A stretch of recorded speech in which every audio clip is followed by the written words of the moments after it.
Hi everyone, this is Brad here. Today we're going to be going over one of my favorite features within MetaField, and that's to create checklists within the system. And what I'm talking about is really something like this. So what we have here is a rebar inspection report. Um, and what the area that I want to focus on is really this table that you see. So essentially, we have kind of some static requirements or inspection items that we want to enable our field technicians to go out and inspect each time, where this list is a given versus having to key those in manually each time. So we're just going to create a nice efficient checklist and then render it something like this on a deliverable. Okay. So what I'm going to do to go over this is I'm going to go to a sandbox environment and I'm just going to create a brand new form. And to do that, I'm going to go into administration and we are going to go underneath activity because this is where we build out field forms. And we're just going to create a brand new one. What I'm going to do is I'm just going to use this existing group. Again, this is their sandbox, so we got some dummy data in here. But we're going to come down and I'm just going to go ahead and click add activity form. So we're creating a net new one and I'm just going to call this a rebar report and we'll go ahead and hit save. So that's it so far. You can see I've got my new rebar report. We haven't done anything to it yet, of course, right? All we've really done is just basically given this form a name. I always kind of like to say that this is somewhat equivalent to opening up like a brand new spreadsheet or Word document and then just going immediately to save as and naming that document. It's kind of the equivalent. So what we're going to do now is we're going to open this up to work with this form now. And this is where we can add some custom fields to it. Okay.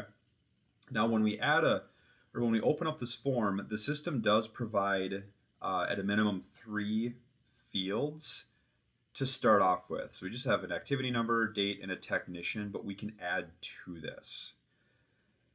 So what we're going to do is we're going to come up here and we're going to click add field. And this again, it's going to be the beginning of kind of our checklist that we're going to get to right here. Okay. So to start off, we're going to create something called a data grid. So my field type, I'm going to come down here and I'm going to select data grid and I can give it a label. So I'm just going to call this, inspection checklist. You can call it whatever you want. We're just giving it a name, and we're going to save it. Now, the data grid, now that we have that established, what we're going to do is we're going to add fields to this data grid. In other words, if you think of a table, we're going to add columns. Okay, so if we go back to this example, when we add more fields into our data grid, we're going to be adding a column such as an inspection item, and then another column like a result. Okay, so let's go into our data grid. So we're going to click this row, and you can see now we can put in some nested fields into that data grid. So let's kind of add a field / column. So let's come here, we're going to click add field, and the area that I'm going to be building right now is this column that we see, inspection items. So we're going to get these dropped in there. So what I'm going to do is, again, I'm just going to call this item, call it whatever you want. But this is really the key to establish your checklist. We're going to come down here and we're going to select text area, okay? And then we're going to go into settings. And this is the key right here. We want to choose something called default record values. Okay, so let's go ahead and select that. And now in our values, this is where we are going to place our individual items that you see. So what we're going to be adding is grade of rebar, rebar sizes, and so on. So let's begin. I'm going to start off by keying in grade of rebar. And now the trick is I'm going to hit enter. So I'm going to return and hard break my line. So this is the key. I'm going to hit enter just like that. You can see my cursor, it moves down to the next line. And this is where I'm going to add in my next item, rebar sizes. And we're going to do it again. And now we're going to do rebar spaced as required. return. Rebar supported as required, return. Okay, so you can see what I'm doing here. There's rebar supported as required. If we go back, that's what we just keyed in right here, and we're going to keep moving down until we're complete. Okay, so let's do a few more.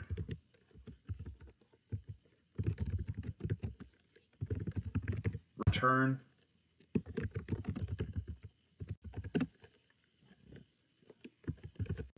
Spliced as required. Should probably try to make this match a little bit. Consistency. There we go.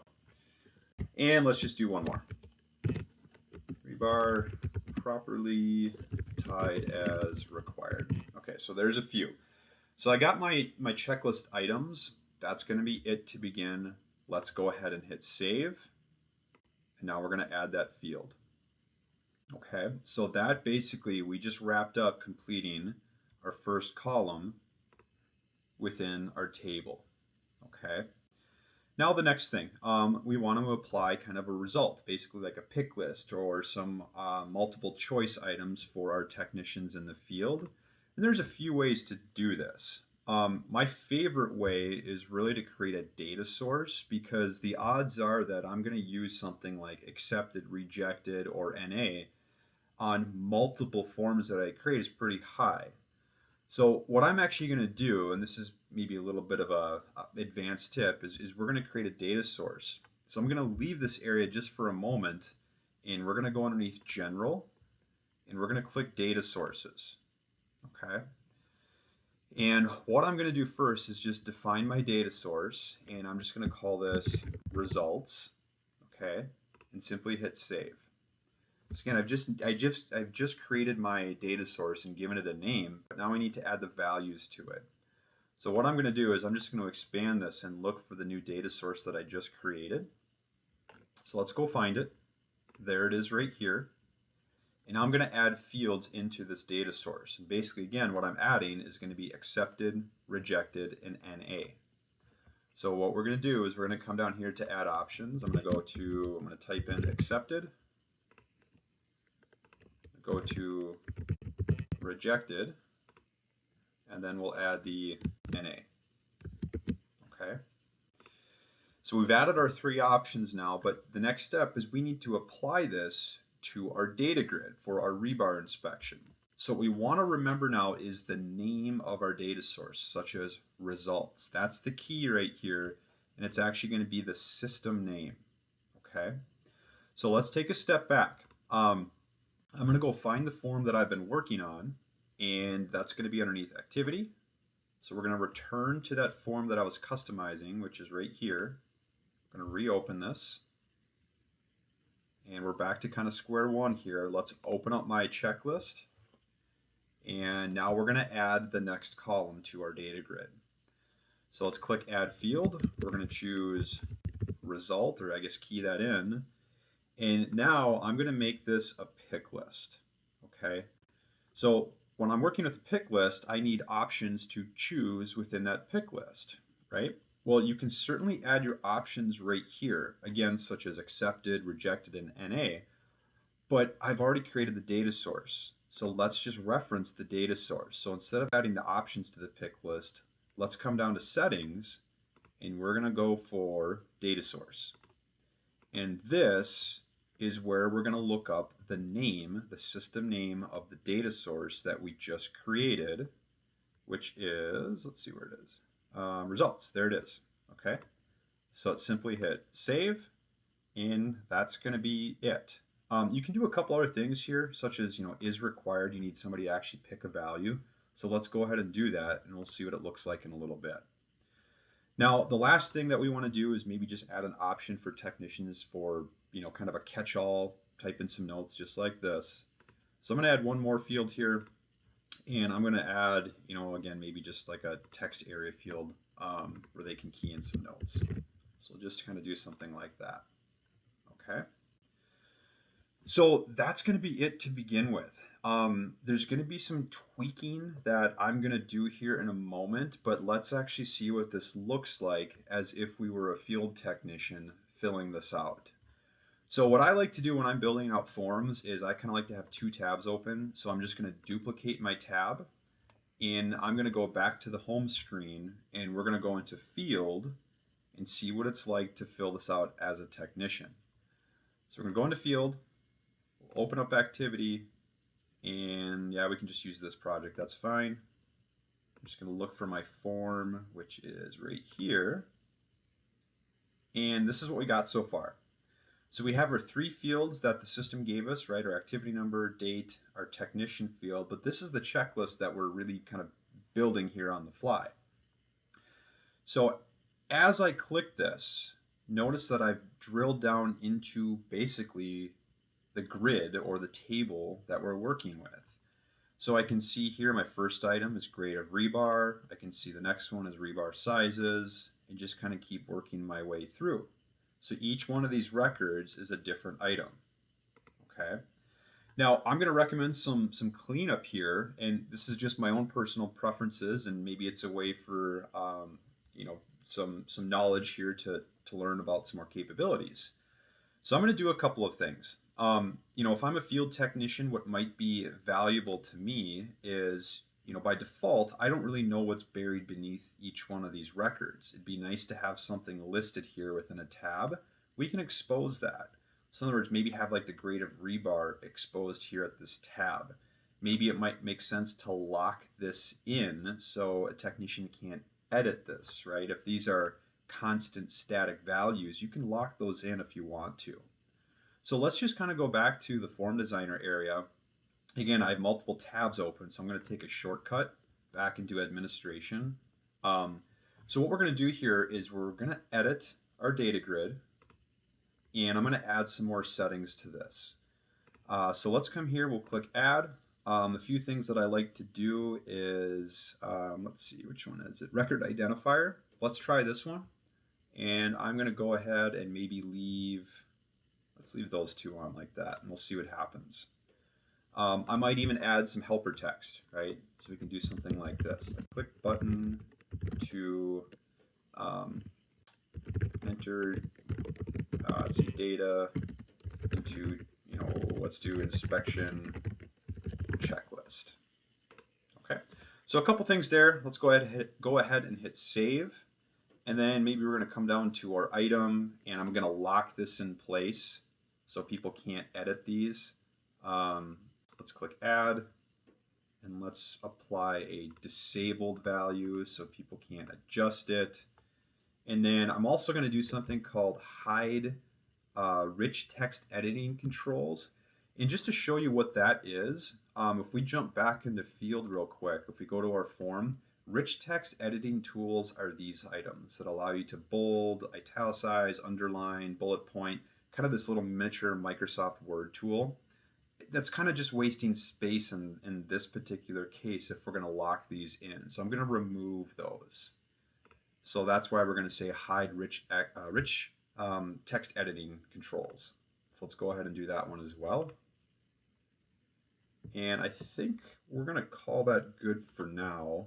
Actually, there's one more item I want to do. Let's go back to our report real quick. So here's a case where I have 7 records as an inspection item. I'm going to lock this in because right now, if a technician clicks add new record, you see how they can add a new one, but there's not really a value there. I want to disable that. In other words, if we go back to this, I don't want them to have an opportunity to add an empty row in my table here. So I'm going to lock this in. So let's go back to our data grid, and let's go to maximum number of grid records, and I have 7. So I'm going to lock it in at 7. Okay. So again, those are just kind of my own personal preferences when I'm building out tables like that. Feel free to use some of those. There's more there available, but again, just some more exposure, right? So let's switch things up. Let's go back into field one more time, and I always like to build repetition. So we're going to go back to the very beginning. Let's go into field, and we're going to kind of put the field technician hat on to say, what does it look like for my technician? So let's open this up. We're going to find the form that I've been working with, and here it is right here. and we'll go through a couple of things. So first off, now I have some helper text. Just, might be overkill, but we're just, letting them know that, hey, this is a button, open it up. And now a couple of things have happened. Notice that my item, this is locked into place now. I can't edit this as a field technician. Here are my results that are coming from my data source, and then I have some notes available too. But also now notice that if I collapse this, notice that my tabs here give me an indicator of what's underneath each tab. We didn't have that before, so we have some flexibility to be able to kind of play with that a little bit. Okay, so opportunity there. Of course, you can expand all and look at them like this, but again, it's an easy way for you to create a checklist for your technicians. Okay, so we're going to call that good, at least from the form standpoint. The next piece that we need to do is eventually this is going to be a report, right? Eventually it's going to be something like this that we're going to send off to the client. So how do we get that onto our deliverable? So let's go back into our administrative area where we've been building out this report, and we're going to create the deliverable.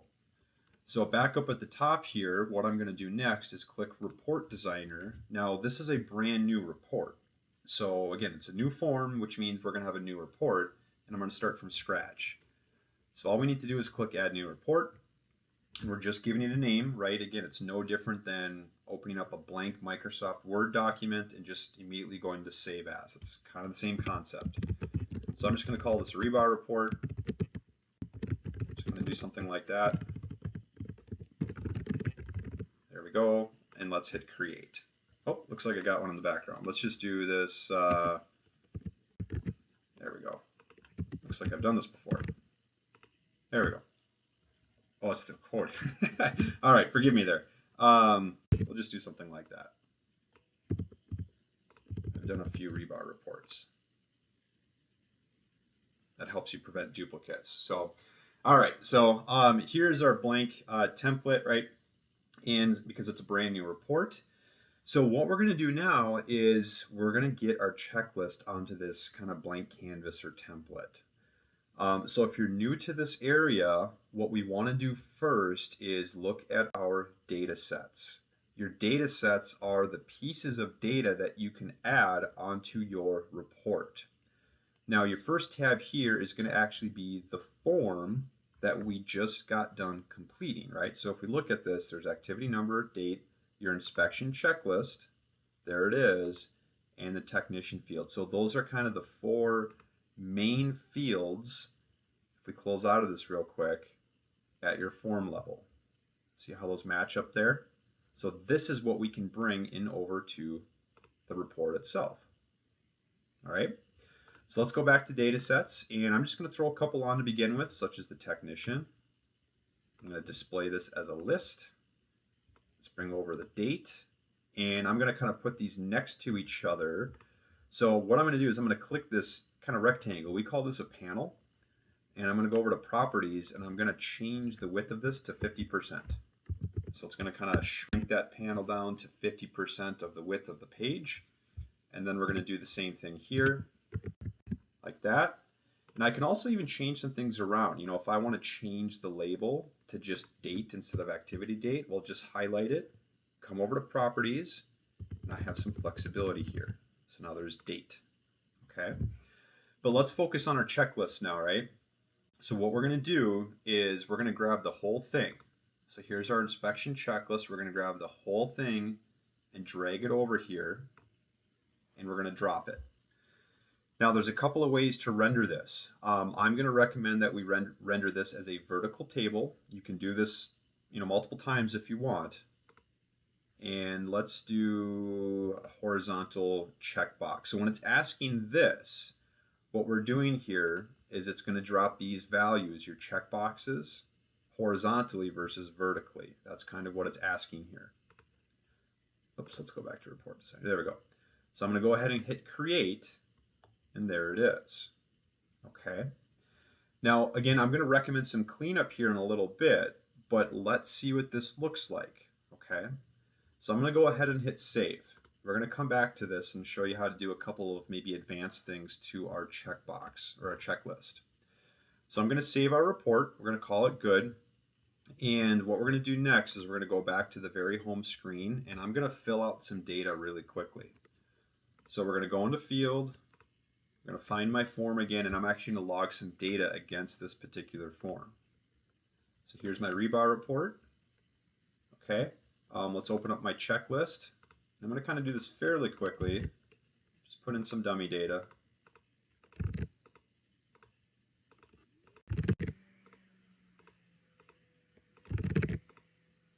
So I'm working my way through here.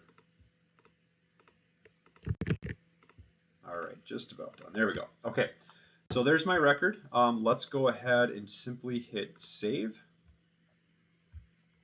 So we're done there. Let's go back out to the very home screen. So basically what I'm doing now is I'm shifting roles. I'm going to play the role of a project manager that might need to review that data record. So I'm just going to cut right into quality control, and we're going to look up my project. In most cases, you'd probably use your dashboard to get where I'm going. But in this case, I'm just going to open it up in quality control. And here's my rebar report that I just kind of filled out. So one thing to note, if you're wondering about these empty fields here in this table, there's another video on that where you can customize these. So if you're wondering, take a look. It's a good tip to customize these columns. But this is what we're going to look at. Again, let's maybe just click edit to see what it looks like from a project manager's view. So here it is. And there's some adjusting that we can do here as well. If you want this as a table versus kind of these panels, we can make an adjustment there. Okay. But we're talking about the report really, right? So if we want to do this, I'm just going to do a quick preview, just like this, to see what this deliverable looks like.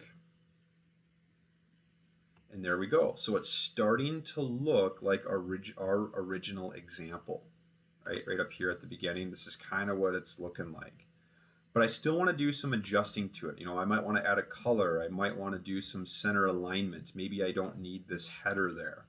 So we're going to do a couple more things here. Let's go back into our report designer area. And if you don't know how I got here, again, I have multiple tabs open, but I'll close this and we'll start from the beginning. Go to administration, locate your form. So here it is. And I'm going to come over to report designer and we'll just click view template. So here we are. Now I'm going to do a couple of extra things here, right? So I'm going to grab, this label, and maybe I just want to move it to the center. So I'm going to go over there and move it to the center. The result, maybe I'll do the same thing. And let's do it with notes as well. Okay. We can also do something, maybe we want to make this column a little bit tighter. So maybe I'll make this, I don't know, 30% of the width. The result, I don't know, maybe we'll do that 30, and then the notes will auto adjust. But I think if I do my math right, if we have 30, 30, we should have 40% left. But you can see it's already flexed. So, but now maybe do something like this where we click, the panel that contains the header. We can add some color to it. So maybe something, if you have your hex codes for your company, I'll just kind of let's do like a blue. Sure, we'll call that good. Maybe I want to change this to white. And then, let's see here. Let's click into this. Maybe I want to make it a little bit bigger. Right, so make it a little bit bigger. You can underline it, things like that. Do note that you can actually right-click into these and even delete a column. So if I don't want notes for some reason, you can delete that column like that. There's an undo button here to bring it back. So there's some flexibility there. Maybe I'll just add some color to this too. Again, this might be overkill. We're just talking about some options today. Just doing some copy paste of my hex code. Maybe here I'll do the same thing where I'll do, let's see, what can we do here?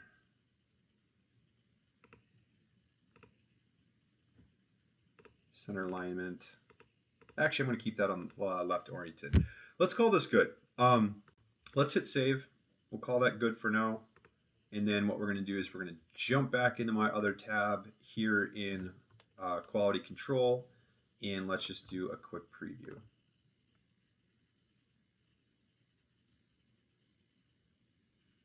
And there we go. So again, it's starting to look pretty good in terms of getting it to kind of render in this manner. So I think that's about it. I did mention one other thing though that's probably worth looking into. Let's go back to Report Designer. We'll hit close. So what I'm going to do here, the last thing that I'll mention before we wrap this up is let's go one more time into our inspection checklist. And I'm kind of jumping around here a little bit, but what I want to do is if we go back into quality control, if I click edit on this record, what I want to point out is from a reviewer standpoint, all of our data grid here, we can render this as a table because right now it's kind of geared for somebody keying this in as if they're on a mobile device. But if I want to render this as a table, I'm going to have that opportunity. So I'm going to leave this screen up and I'm going to jump back into administration, and one more time we're going to make an edit on our data grid, and I'm going to apply a setting, and that is display as table. Okay, and we're going to hit save. So we made one more setting change to our table. Let's go back into quality control, and I'm going to refresh my screen. And now what we see here is our table. So I probably got some tweaking to do here. You can kind of see this is getting run off a little bit. I can adjust that type of stuff. But either way, you're going to have some flexibility here if you want. Okay. So that's really going to be it for now. I hope this is helpful. Of course, if you have any questions, reach out. And then the last thing that I just want to mention here is the current version that I'm on. If I haven't done that already, but I'm presenting on version 2023.4. So if you're doing this and things don't match up exactly to what you are seeing today, it's likely you're on a different version. But either way, I hope this has been helpful. Thank you.